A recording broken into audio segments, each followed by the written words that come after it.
Good evening, ladies and gentlemen. What an absolute privilege it is to be here for this Diaspora event. We go back a long way. We've done many events together.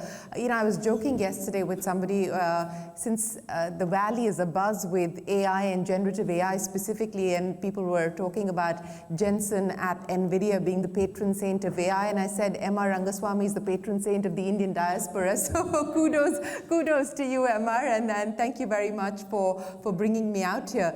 As MR said, a little bit of context for why I'm here this evening. I'm the managing editor of CNBC-TV18, which is India's premier business news channel, India's first business news channel. We've been on the air for 25 years. This is, in fact, our 25th anniversary.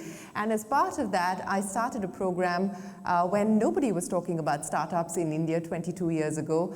Many of my panelists have been on the program as well, so it's great to see you both here.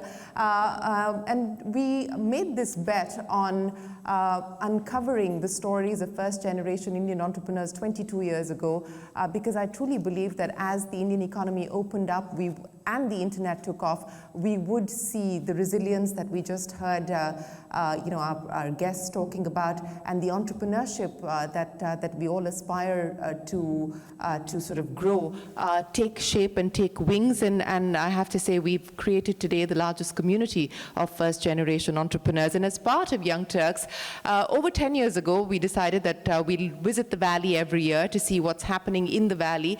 And so the series is called Voices from the Valley. We've had everybody from Ram Shriram to Naren to all the Indian entrepreneurs, Indian origin entrepreneurs on the program, sharing what it is like to build a global business. And I think what has changed dramatically over the last 22 years of covering Indian entrepreneurship, first-generation entrepreneurship, is the audacity of ambition, and the fact that people are now looking at wanting to build global businesses.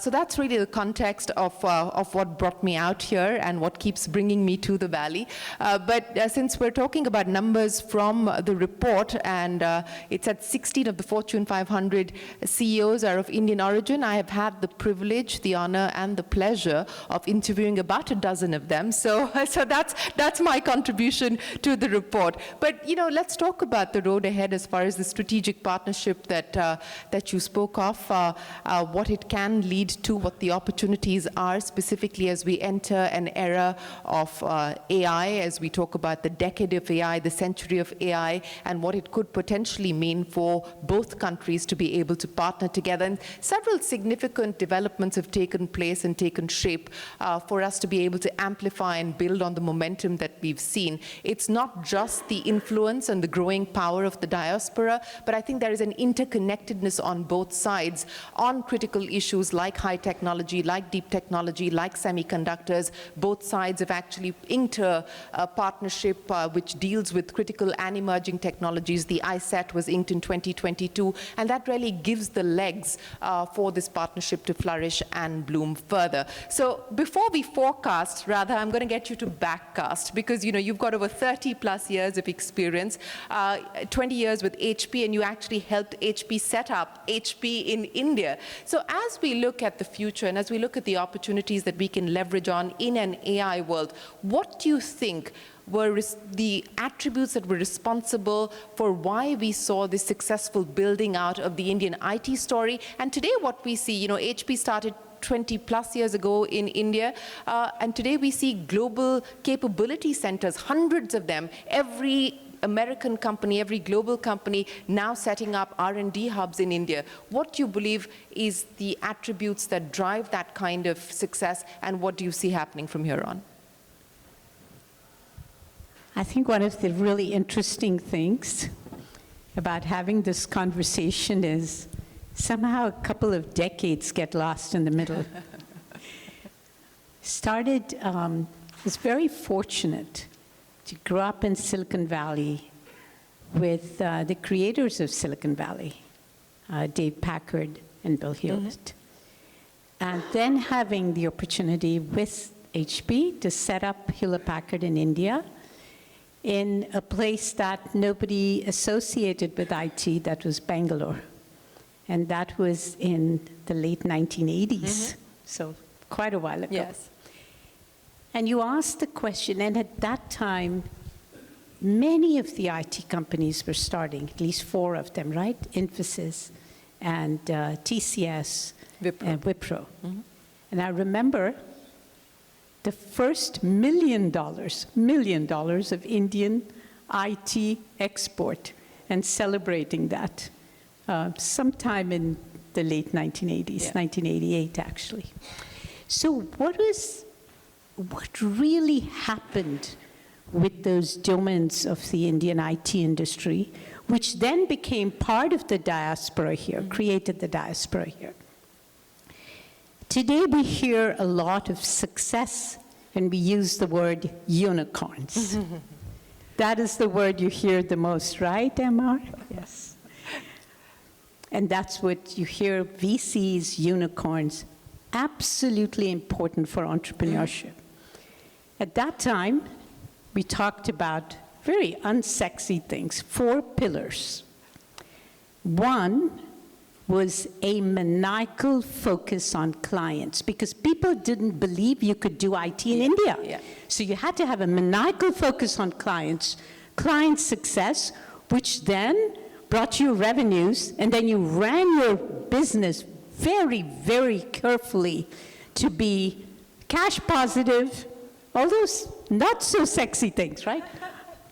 EBIT positive, cash positive, and margins. I grew up with that.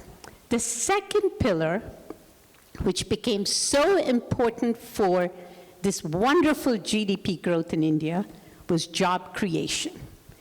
And job creation is what the Indian IT companies did, besides value creation, wealth creation, a burgeoning middle class, but job creation for young people.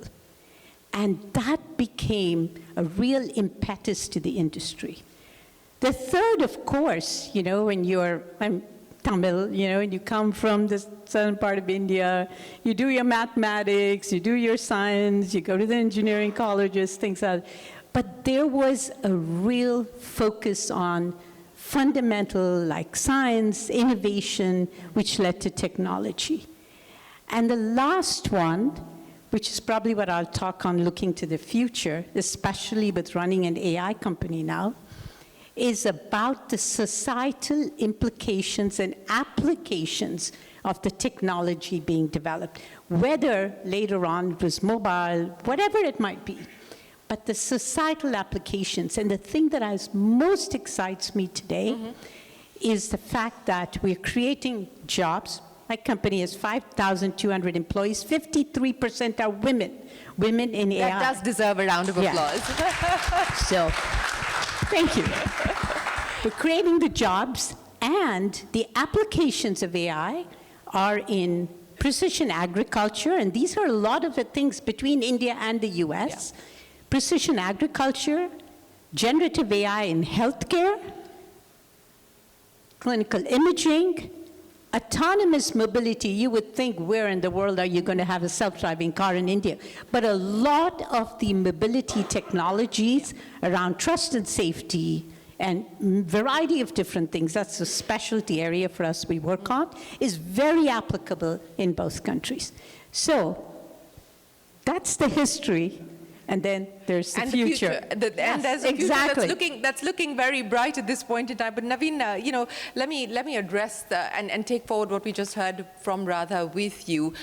In your experience at Mayfield of working with 80+ companies, taking 18 of those companies public, I think that's the last number that I remember for you. Many companies like Make My Trip, matrimony.com, and so on and so forth. As you look at the future today, what is exciting to you, and where do you believe we can do much more to build on this partnership and really get the diaspora involved as well? Absolutely, right? So having come to the US in '92 to Stanford for my grad school, I saw the internet was just starting, right? So lived through that revolution as a serial entrepreneur, did like 3 companies, and then became a VC after 10 years in 2004, and have seen many waves, right? Like every time there is a new technology wave, not borrowing from some of the stuff that was said, there is a 10x impact that happens, right? Whether it was mainframes going to mini computers, going to desktop PCs, then the internet happens, then mobile happens, then cloud happens. I think AI is a 100x force. And the main reason is two things are happening at the same time. One, the way we interact with machines is changing. In the past, everything we did, we had to understand machine language. Now machines are going to understand our language. So whether it's English, Hindi, Tamil, any of those languages is how you're going to converse with machines. Now, it changes the whole world. Developing nations, which are going to become developed, they'll be able to interact with computers. And for the second time, technology has come to a point using AI where the cost is so low, you can do things that humans were able to do. So machines can do cognitive tasks. So if you combine 10x change in user interface, 10x change in the possibilities, it's a 100x force. And this is where the Indian diaspora is going to do extremely well. So first, my belief is everybody's scared of like AI taking away jobs, right? It was the same with offshoring and outsourcing, right? But what happened? The countries became borderless, companies became borderless, and more growth happened. Every country grew. US benefited, India benefited, right? Now with AI, instead of offshoring your teammates or outsourcing them, you're going to insource them. So we're going to have a new workforce where AI-based companions, AI-based assistants, AI-based teammates are going to work along with humans. And my belief is, being positive about the stuff, AI will elevate humans to become superhumans, and it won't matter where these products are coming out of, right? Because you will be able to do things from India for global markets, right? Because the way you sell, if you have a salesperson who's a digital teammate of yours or an SE, Indians can do extremely well from India. They understand technical products. Every salesperson wants a sales engineer, right? So I see now not only opportunities in cross-border, half our companies today leverage India for R&D. But I haven't seen that many product companies come out of India which serve global markets. Yes, there are examples. But now, given that it's not only a cost arbitrage, I think companies and people of Indian diaspora are going to solve deep problems. This is not building a game, right? You need to understand math, you need to understand science, and Indians having invented the number zero, we have an advantage. So I'm extremely bullish about the possibilities of AI and what advantages it offers to Indians, and it's going to be up and down the technology stack. So whether it's semiconductors, leading companies, right? Like not only Indians, but of people of Asian origin, it's going to be dominated by that. You look at models, a lot of these companies, the key talent is from Indian diaspora. You move up, database technologies. We heard Oracle, like who are the people who work there? Developer tools, applications, and then AI assistants. This diaspora has the domain knowledge. These are deep problems. You're selling to a business, you're not creating a social game where you don't need to have that know-how. So I'm extremely bullish. I think in terms of wealth creation, success, jobs, I think it's going to be 10x more than what we have seen in every decade. It's going to fundamentally change. And humans will get solutions which weren't possible before, but humans will also be able to do things which they were never able to do before. This is going to essentially amplify our creativity. Everybody is going to have a genie to do the mundane tasks. And if you do that, think it's not only about productivity, it's just endless possibilities. Well, yes, so very bullish. And many are talking about the limitless possibilities as well as the limitless future and the democratization of technology that this will provide, hopefully will provide.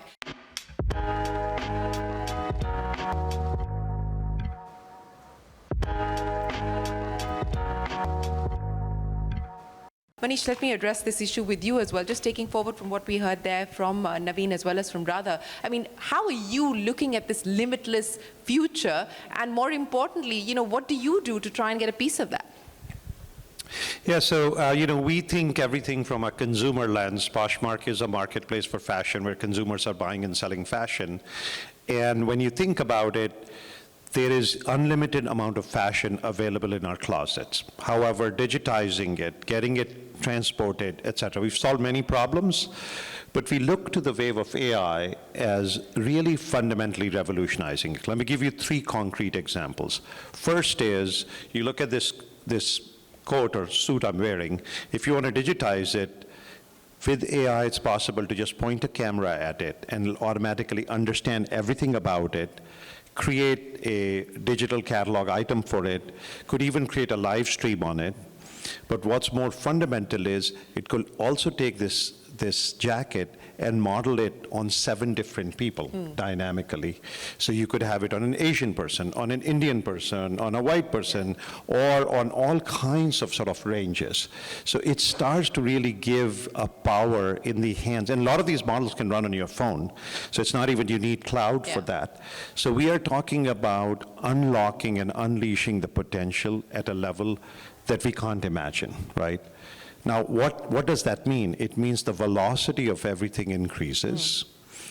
It also means that the power in everyone's hands increases. So where is the impact you can have as an individual? It really is down to your imagination. It's how we Indians think. It's all in our mind. It's meditation. We're actually very used to it. We know how to think. We know how to imagine. So if you can imagine it, you can achieve it. That's really powerful. I think we're in a world, we used to do hackathons. We're transforming them to imaginathons. Imaginathon is really imagining what you want and then letting the world help you create it, right? So in a way, it is bringing us closer to true manifestation of reality. Siddha yoga, you sit here, you visualize, and it manifests. That is the power, and that's the power to 1 billion of our Indian friends, to hundreds of millions of people in America, and also to people in Africa. So it really brings that power in a way that it across the world.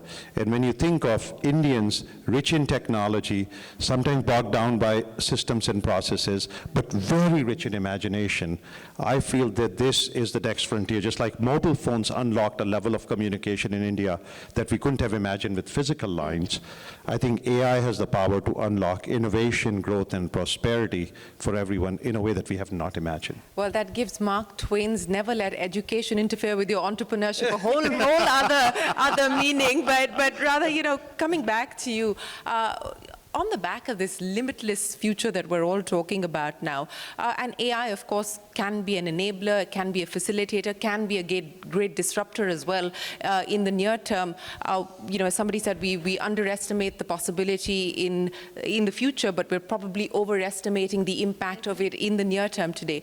What do you believe will need to be the building blocks at this point in time that organizations look at, that governments will need to focus on to ensure that we see the societal value that you just spoke of, that we see the kind of impact that you hope to see, the transformational impact that you hope to see?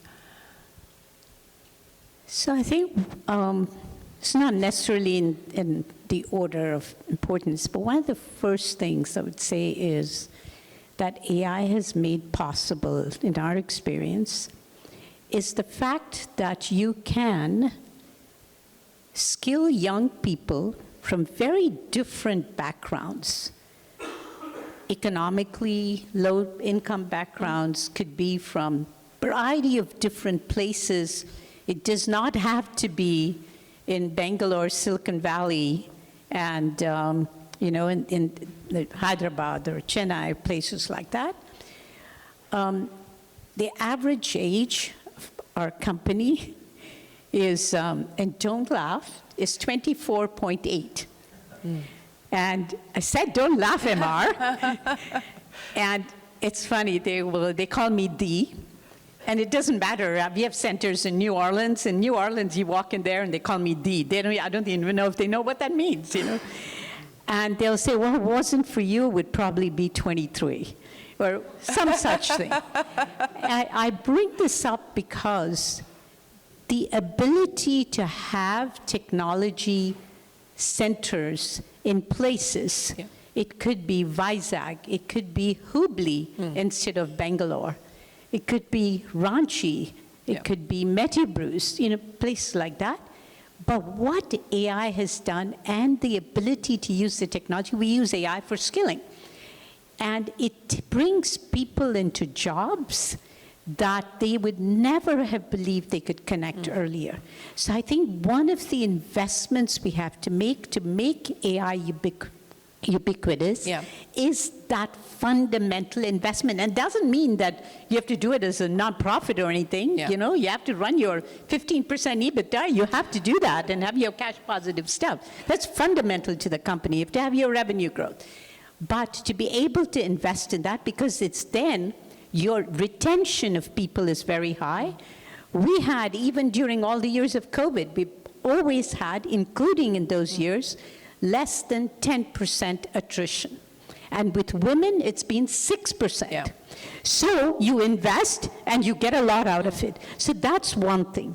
The second one, which you were talking about, the areas of societal, I think there is innovation that's happening today, and it could be very fundamental to the relationship between the two countries. To take the AI technologies we have, you could take actually some of the LiDAR, we work a lot in LiDAR autonomous technologies, into being able to use it and put it into even some of the technologies and small sensors that you're using in precision agriculture, to be able to look at crops failing in a very small area rather than in the entire piece of land, and being able to, and these are things that Bosch and John Deere and people like that are using. And the same is true of healthcare, or like a Krutrim, developing languages. You were talking about the languages. And wow, the way of taking LLMs, which are developed by the large tech companies, but then taking large language models, large vision models, and making them, customizing them for the domain-specific applications, and having those applications be of the societal nature and inclusive, I think can really help to make AI ubiquitous. And to me, that is the exciting part: job creation, creation of lots of companies, and the societal applications. And for me personally, I get very excited when I see a lot of women leading AI and a lot of women. I hope that we do see a lot of women leading AI. I hope we do see a lot of women in leadership positions, not just in AI, but more so across the tech world in general. But, Navin, coming back to you to pick up on what Radha said, at this point in time, are you most excited about what is likely to happen on the application layer? And is that where you're putting your money? Is that where you're writing the checks? Because as far as the large language models are concerned, I mean, it is capital intensive. It is the big boy game at this point in time. Or do you see disruption happening there as well? And is there room, perhaps, for capital from the diaspora to be able to play a role there? Yeah, so I think that's a great question, and we discuss this every day inside the firm with entrepreneurs. So I think for now, the work that has been done by established startups and the cloud providers and what the semiconductor guys are doing, there's enough technology, right? Has it solved all the problems? It never does that. So at the foundational model layer, there's enough tech, it'll keep improving. Now what we need to figure out is, what does a normal person do with this, right? Like, I'm a business professional in finance. Is this technology going to make it to me? I'm in marketing. How do I consume this stuff, right? Because it's like a pill, right? We call it cognition as a service, so why shouldn't I benefit from AI, right? Same thing with consumers. You talked about Poshmark, right? Figuring out what to buy is still an unsolved problem. Where to buy, you can figure that out, right? Like, you just type. But what to buy is still broken, the premise on which we funded Poshmark, right? So my feeling is the opportunity will always remain at the foundational model layer, but now time has come to solve problems up the stack. So if these foundational models exist, how do I build apps? Like, because some people are saying developers is going to shrink.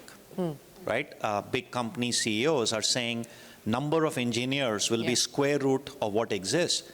I think everybody will be a developer. Everybody will be a creator. So that's where we have to think.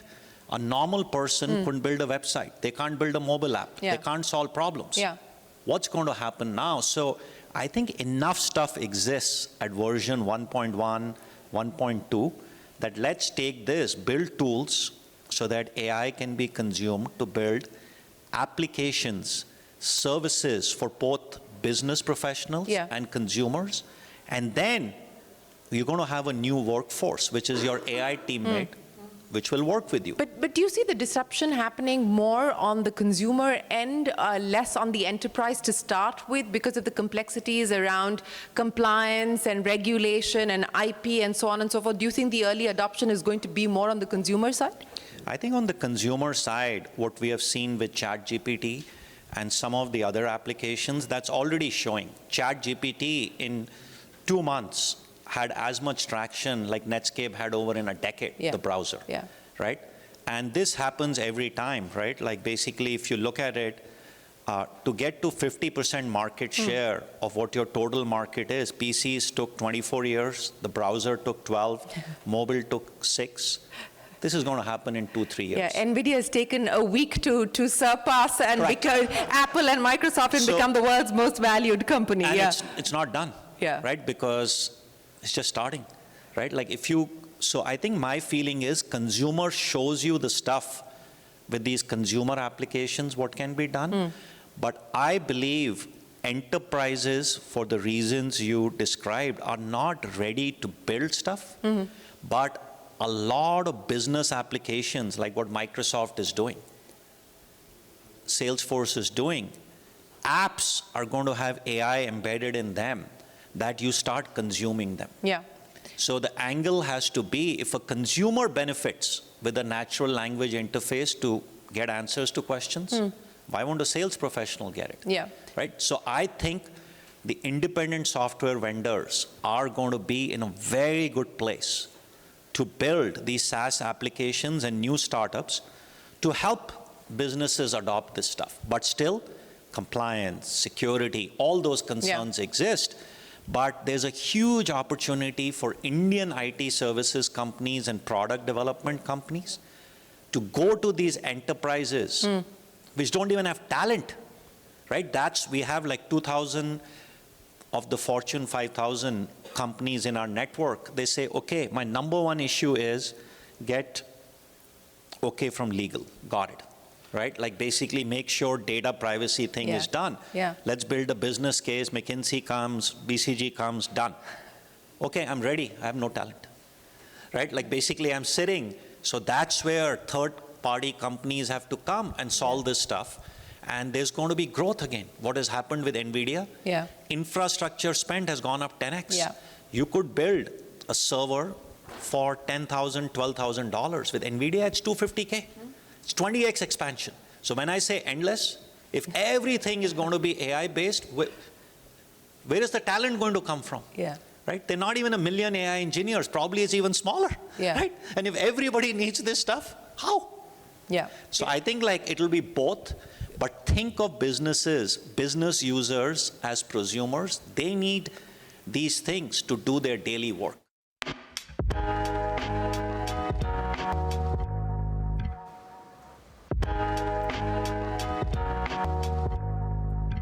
You know, Manish, one of the numbers from the report, and if I were taking that quiz, I think I would have won, because it said 72 out of the 648 unicorns in the US have an Indian origin founder.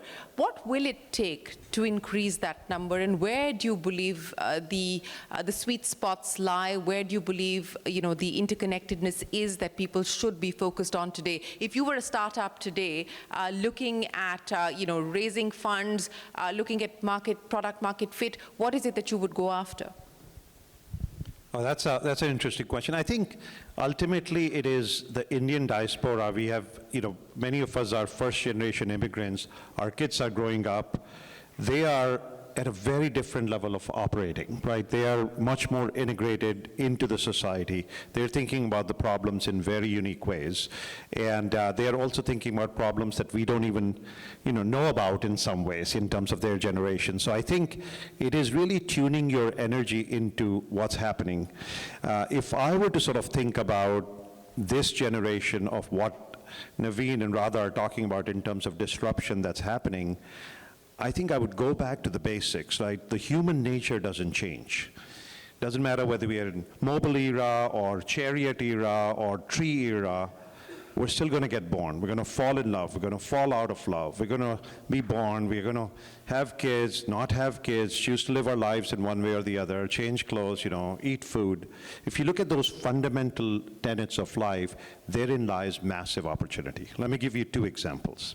Imagine if you were preparing a meal 50 years from today, and your grandmother was right there teaching you how to prepare that meal, who had actually passed away 30 years back. That scenario should give us all a set of both chill and warmth, and that is possible. Imagine if you wanted to drop into, let's just take the most obscure place that you can think of. Like, think of a small town in a state in India with a language and group of people that you can never connect to. And you could have a fluent conversation instantly day one, even though your only language you know is Hindi or English. Those kinds of scenarios are very much feasible as we look into the future. So why wouldn't we try to invent and reimagine the world through the eyes of AI, rather than thinking linearity and incrementality? If you think of Uber today, or Lyft, we think of it as, or Ola, we think of it as just something that's available, right? You just kind of go press a button and boom, it's available. That was not even imaginable many years back before the advent of mobile phone. So I think we are really underselling how we are thinking about AI by thinking of it as a threat or incrementality. I think it's a revolution, and it requires us to deeply reimagine the reality in a way that fosters better connection, more peace, more love, and more humanity. And it's all feasible, and more prosperity for all of us. So I think of it as a wonderful I have model. an idea for you. You should start your own Love Guru channel. It would do really well.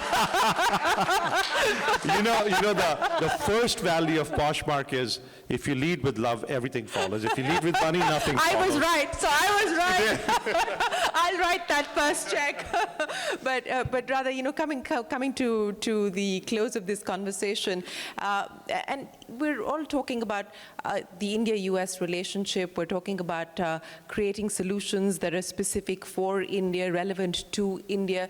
Let's also talk about what AI can do from a sovereign perspective. And every government at this point in time is looking at sovereign AI, and that conversation is ongoing. How would you see that shaping up as we move forward? So I think, in fact, I was just going to turn to you and say, just listening to the 2 gentlemen, there was something I wanted to say. I think we're talking here, because it's in diaspora and we are in Silicon Valley, we're talking about US and India. But if you really look at the way now AI is being developed, going back to what Navin was saying about our business is all about purpose-built applications. That's it, and customizing it, and sometimes it's customization domain-based for enterprises, but then it can also be for small businesses, etc. But to answer your question, when we work on a project, sometimes it is truly global. We're doing it simultaneously. I think the most we've done is simultaneously in 14 languages. And I'm not talking about 14 Indian languages. I'm talking about 14 languages globally. And your processes, your quality control, how you skill people, because you're doing this in so many different languages. But most important, coming back to your, what is the channel you want him to run? Love Guru. Yes. Coming back to it, how you treat people in their culture from those countries, and understanding the cultures, what might work in Italy may not work in Singapore, it may not, But all of these people are online, you're working with them, and building that is going to be for us, and I think we're so small compared to all of the world of AI. That is going to be really important in bringing together global workforces that are collaborating around AI and making it possible. Even when we do purpose-built applications, it's different based on languages and countries. We have now a term, are you a native? Okay, and so we're interviewing somebody, and they said, yeah, I'm a native French speaker. I was born in Cameroon. I'm working in Ottawa, and I will be moving to, I think he said, Gabon. And I'm sitting there thinking, good Lord, is this person native French, not native French? What are they? At the end of it, it doesn't matter. It's their skill set. As long as he's digitally native. Yes, he's digital. Everything else is irrelevant. I think AI native in the language was enough. My point is that our ability to build this collaboration is going to be really important, and to me, that's an area that's very exciting because it's bringing a lot of young people together globally, and so I think that's how job creation happens. And then your enterprises adopting the AI will be where the revenues come from, right? So.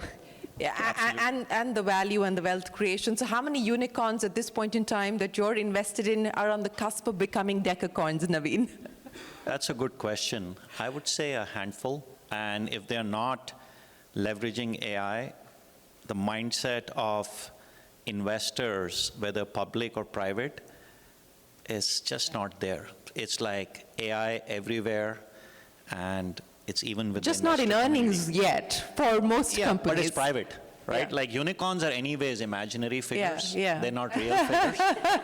I'd rather want public companies which we can distribute stock in. Paper ones don't matter. They come, they go. They're just imaginary. So we should look at, I think, the number of Indian CEOs who run decacons, liquid. I think that's going to be much more than 11%. Yeah. Right? We should look at that stat, and of the market cap of tech, the Indian CEOs running the total market cap of NASDAQ, the number is even going to be higher than 11%. It'll be significantly higher. It'll be significantly So I think to higher, me, that's the important thing. We are in a hype cycle. More paper-based unicorns will get created. But to make money at the end, at some point, you have to trade on revenue.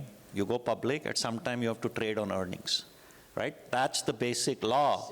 And so that's where I would focus, right? And I've seen waves come up, things go down, then they again come up. And it's just build real businesses. That's what my advice always to entrepreneurs is, and good stuff happens. Absolutely, good stuff does eventually happen, or we hope that more good stuff will happen than bad. Manish, I'll give you the closing comment on this. Your aspiration, your ambition as you look at the world today.